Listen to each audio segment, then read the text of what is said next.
యాదాద్రి భువనగిరి జిల్లా గుండాల మండల కేంద్రంలోని మసన్పల్లి గ్రామం చెరువు కాలువను పరిశీలించిన సిపిఎం పార్టీ మండల కార్యదర్శి మద్దెపురం రాజు మాట్లాడారు.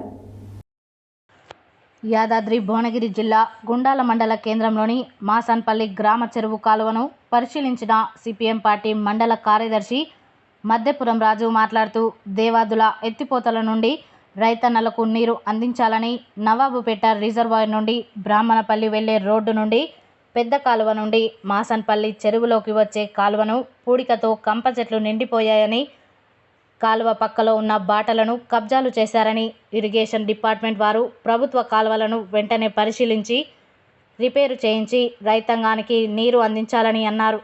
ఈ కార్యక్రమంలో బోరెం వెంకటరెడ్డి, మొగలిపాక వేణు, గ్రామస్తులు తదితరులు పాల్గొన్నారు.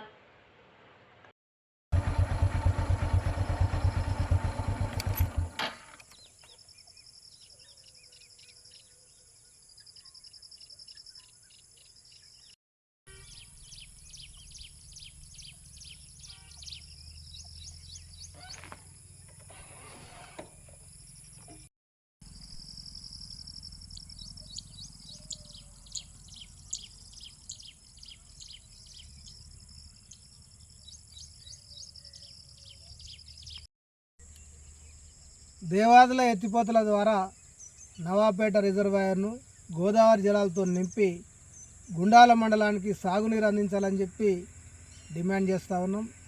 ఈ డిమాండ్తోని రేపు ఆగస్టు 12 సోమవారం రోజు గుండాల మండలంలో రౌండ్ టేబుల్ సమావేశం ఏర్పాటు చేస్తాం. ఈ సమావేశానికి మండలంలో ఉన్నటువంటి రైతు సంఘాల నాయకులు, అఖిలపక్షాల నాయకులు, మాజీ మండల ప్రజాప్రతినిధులు, మేధావులు, స్వచ్ఛంద సంస్థల నిర్వాహకులు వీళ్ళందరూ కూడా హాజరై ఈ సమావేశాన్ని జయప్రదం చేయాలని చెప్పి డిమాండ్ చేస్తూ ఉన్నాం. ఈరోజు మనం నవాబుపేట రిజర్వాయర్ నుండి గుండా మెయిన్ కాలువ నుండి బ్రాహ్మణపల్లి ఎర్రబోళ్ళ కాంచెల్లి ఇక్కడ మాసానిపల్లి చెరువులోకి వచ్చేటువంటి ఫీడర్ ఛానల్ వద్ద ఉన్నాం. ఈ ఫీడర్ ఛానల్ వద్ద కంప చెట్లు అన్నీ కూడా కంప చెట్లతోని కాలువలు పూర్తిగా మూసుకుపోయినాయి, పూడికతో నిండిపోయినాయి. కాలువకి ఇరుపక్కల ఉన్నటువంటి భూములు కూడా మొత్తం కబ్జాలకు గురవుతూ ఉన్నాయి. రైతాంగం అసలు భూగర్భ జలాలు అలగంటిపోయినాయి. గుండాల మండలంలో వరి సాగు విస్తీర్ణం తగ్గింది, బోర్లు తక్కువ పోస్తూ ఉన్నాయి. కాబట్టి రిజర్వాయర్ నింపి ఈ రైతాంగానికి ఈ చెరువులు నింపినట్టుకుంటే మాసానిపల్లి గుండాల మండలంలో అతిపెద్ద చెరువు. ఈ చెరువు నింపినట్టుగా ఉంటే దాదాపు 400 ఎకరాల సాగు విస్తీర్ణం పెరిగేటువంటి అవకాశం ఉంటుంది. కాబట్టి రాష్ట్ర ప్రభుత్వం వెంటనే స్పందించి, ఇరిగేషన్ శాఖ అధికారులు వెంటనే స్పందించి రిజర్వాయర్ను నింపాలని చెప్పి డిమాండ్ చేస్తూ ఉన్నాం. కొత్త ప్రభుత్వం ఏర్పడ్డది, పాత ప్రభుత్వం పోయింది. ఈ రెండు ప్రభుత్వాల మధ్యన అధికారులు మొత్తం కూడా కళ్ళుండి కూడా కాబోదు లెక్క ప్రవర్తిస్తారు. ఎటువంటి ఇంజనీరింగ్ అధికారులు కూడా స్పందించడం లేదు. పైన ఎగువ రాష్ట్రాల్లో మొత్తం మహారాష్ట్ర, కర్ణాటక గత నెల రోజుల నుండి కూడా విస్తారమైనటువంటి వర్షాలు కురిసి గోదావరి నదికి వరద పోటెత్తి 52 అడుగుల ఎత్తుతోని గోదావరి ఉప్పొంగుతూ ఉంది.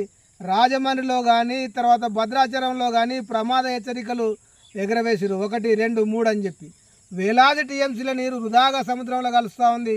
కానీ ఇరిగేషన్ అధికారులు మాత్రం రిజర్వాయర్ను ఎత్తిపోతలు ప్రారంభించి ఇది రిజర్వాయర్ను నింపుదామని చెప్పి ప్రజలకు, వ్యవసాయదారులకు, రైతాంగానికి సహకరిద్దామన్నటువంటి ఉద్దేశం, ఆలోచనలో వీళ్ళకు కలగడం లేదు.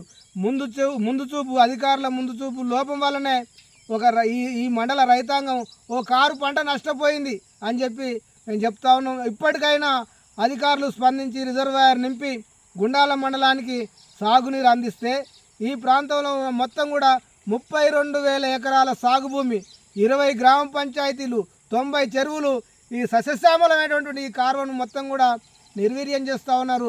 ప్రభుత్వం ఆలోచన చేయాలి. నవాబుపేట రిజర్వాయర్ ఏమో జనగాం జిల్లాలో ఉంది, ఆయకట్ట ఏమో గుండాల మండలంలో ఉంది. 2 నియోజకవర్గాలు వేరు, 2 జిల్లాలు వేరు. ఈ సమన్వయ లోపం వల్లనే ఇరిగేషన్ అధికారులు ఆడింది ఆటగా, పాడింది పాటగా నడుస్తూ ఉంది.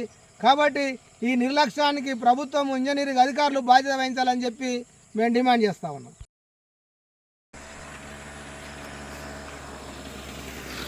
నడి కాలువ తుమ్మగడ్డ వచ్చింది. నడి కాలువలవా సుబాబులు తుమ్మలు రకరకాల పిచ్చి మొక్కలు అన్ని జేసీ పెట్టని పోదు.